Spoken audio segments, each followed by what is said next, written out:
A long time ago, I looked up in my dictionary, which has the root of words, improvisation, or improv, I guess it was improvisation. And it said that it came from the root word providere, meaning at hand, that improvisation meant that it was right there, it was the thing that was there, and that by doing all that planning and all that practicing and all that controlling, in a sense, of the product, of the result, we were blocking what was already there. And then, this morning, looked it up again. In the very same dictionary, I thought that I looked it up in before. And it was nothing to do with what I had said. This time, it said providere meant what we would think, at hand, provide, but that improv, I am meaning not prepared, not at hand, meant the unforeseen. So that reversed everything I had thought, but it has still got some value. So the unforeseen then means that thing that we didn't know. So improvise means not provided for. So now I like that just as much, and I'm just as happy with that, and I will be using that. So I began to, I guess, sort of collect it through my 60s and try to get a sense of what it is that I really live by and why did I improvise. And I did improvise a great deal of my dance art form. I did also do the set work, and it was just a matter of degree where I was improvising. So before I start, I have a little tiny clip of Keith Jarrett with Sarah Fishko, and I want you to hear it because he's, in his art form, Keith is a musician. I'm sure you've heard of him, a great pianist. And I want you to hear what he set up in that radio program about what improv meant to him, because it's very close to what it means to me. I think my purpose in music and in my life is to stay out of the corners. That's something that I said without even knowing it once. Places you can't move in. I'm more of an audience than most of the audience might think. More of me wants to be the audience than the player. In the sense in the sense that I don't have something to lay on them, what I want to do is feel where they are, feel where I am, and monitor my system, and check for neural synapse problems, and then let it happen. By not practicing, by not preparing, by just being open to the moment, because he's extraordinarily skilled, and he does have already a language, he's a great pianist, he has a way to be open and let this other level happen, the level that has not already been taught him, not already been seen by him. So it allows like just a little crack in the sky for what? For what? What is it that we're waiting for? Well, we call it inspiration. No, not quite. We're waiting for that baseline of energy to come through as purely as possible. My own philosophy is life is an improvisation, period. End of sentence. Every second is an improvisation. There is nothing we have control of, nothing we have any idea what it's going to be. It's just a matter of degree. Given that that's the facts, what are we doing when we call it not improvisation as opposed to calling it improvisation? Improvisation in life is always a question of choice. And how much do you want to be in control and how much don't you? If you're playing a Chopin, you want because it's Chopin, he's gone and he's great, most people want to be as accurate and close to Chopin so that they don't misinterpret. Very, very deeply they want to do that. So in that situation, the degree of freedom is very slight. So the subject matter is very controlled. The technique and how it's expressed is very controlled.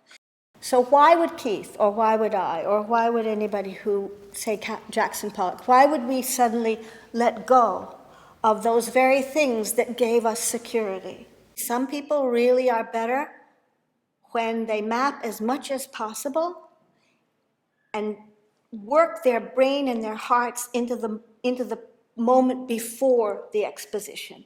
But there are people who, for some reason, have an internal ease with some form of expression, either just their personalities or something else, and they are happier when it's not set because they want to let the subject itself almost be up for grabs. When you let go, what comes through surprises you. And why does it surprise you? Because it's a part of you, or what they call you, that you didn't know existed. Often it has a deeper resonance. It's like something opens up that you didn't expect, and the audience catches that. Or if you look at a Jackson Pollock, so what's unexpected there? The unexpected thing is in that improvisatory action with the paint and a certain shape on the floor and certain jar fling, move around fling. In that act, he was following something he didn't know, but it must have worked because when it hangs there, you go, okay, that's one complete something. You can feel that fedness. And it's not something that he could have done if he was following the rules of painting. So, as a tool, improvisation is how everybody gets to everything. In the beginning, what isn't an improvisation? That's at the beginning of the world, or wherever it began, it was an improv, believe me. So, where we are then is, how do we use that to help ourselves in what we want to do? It's very familiar to me in choreography, because that is the way you get at it. And then you put it on a dancer and you see them try to make it happen. And out of that transition comes some more improv until it gets set. So improvisation as a tool becomes a way to experiment with some sense of having control of where you're going. You decide a degree of how you want to use improvisation.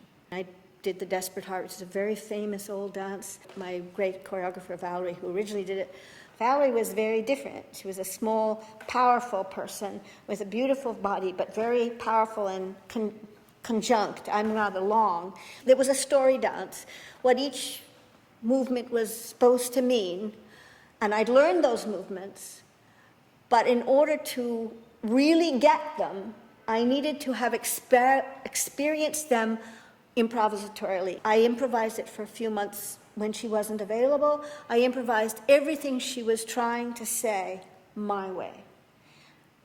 In other words, let in the air of me, not Valerie, the air of my body, not hers, the air of my experience of that story, not her experience of that story. So it opened it up. And then when I went back to do her steps, that air, that improv that I had done, not in the dance in the end, but in the process, gave the dance both to me and to her.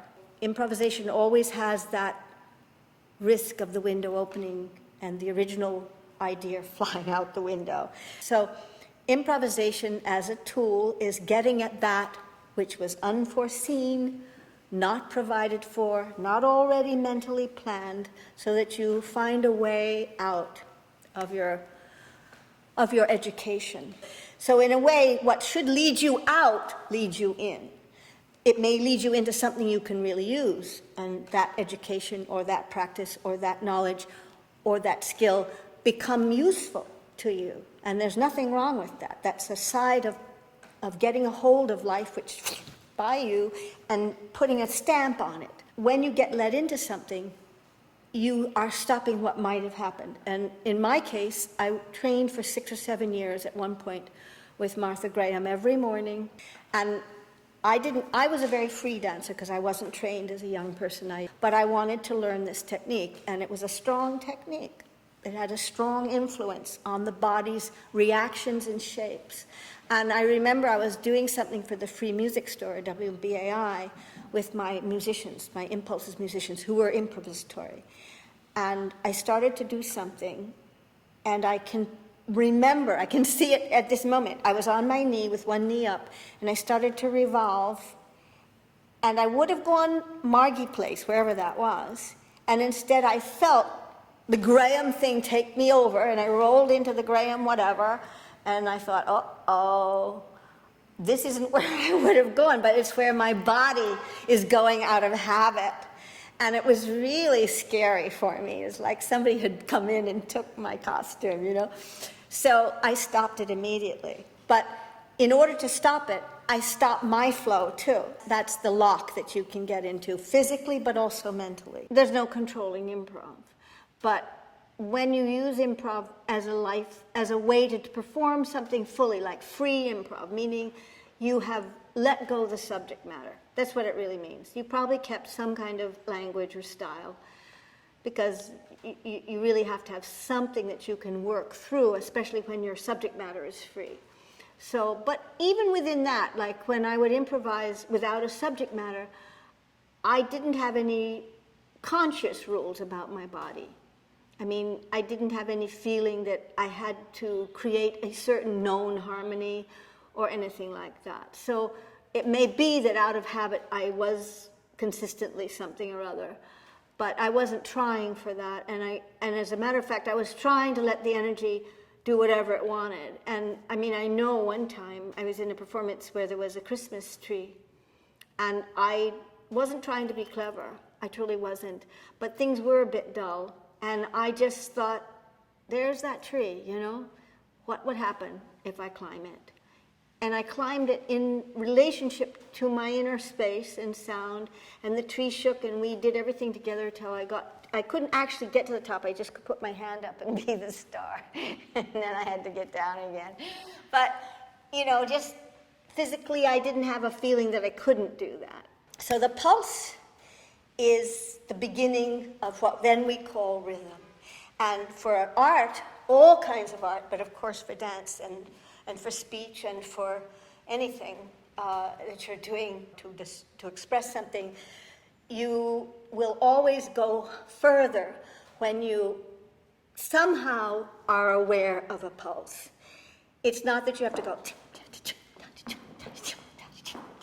that you don't have to do a thing, but you just don't be unaware of it. When you're unaware of it, there's a deadness that happens because you're not consciously allowing that to be alive in you. It's there. It'll always be there. But you're not helping it out to the next person. For dancing, and also for everything else, the rhythm means something that you, in a sense, it's like practicing. It's overlaying a pattern, coming. If it's overlaid with no sense of the inner structure, of the structure, if there's no sense of that, then you just, you know, like a march, you do the rhythm so everybody can be together and do the rhythm. And there's no sense that there was any other thing happening ever. But if you use the rhythm so that it is aware of what isn't audible and often not feelable, if you know that, then you incorporate into the rhythm, whatever rhythm you choose, a different thing.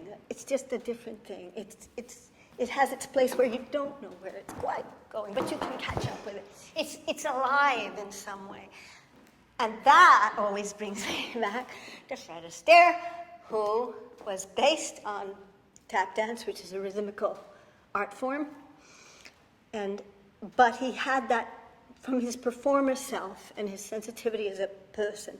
He had that sense that there was something else underneath things that gave him a certain different way to deal with rhythm that was subtler than the rhythm itself.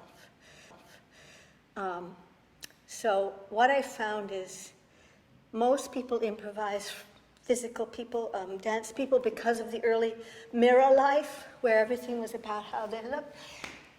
They dance from shape. Shape is a very big deal lately, because visual is bigger than sound now. So, and visual is fast and short and flat.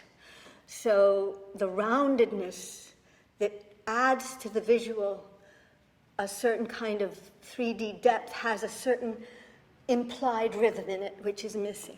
When we can begin to understand rhythm as a way to express that which is happening all the time, then that rhythm informs all the shapes.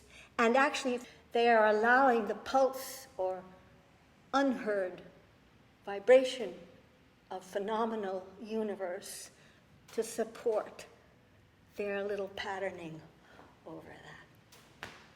There's a subtler level, and that comes down to a real philosophy about what is the underneath structure of all that we all are here. And for me, that's a guess, of course, but it's a unit of awareness, consciousness. On the general level, the seer and the seen are extremely connected. Extremely connected. So that means there's a base level that's consciousness, and if you allow the mind that has been tutored to let go for a minute, that higher level of structure comes through.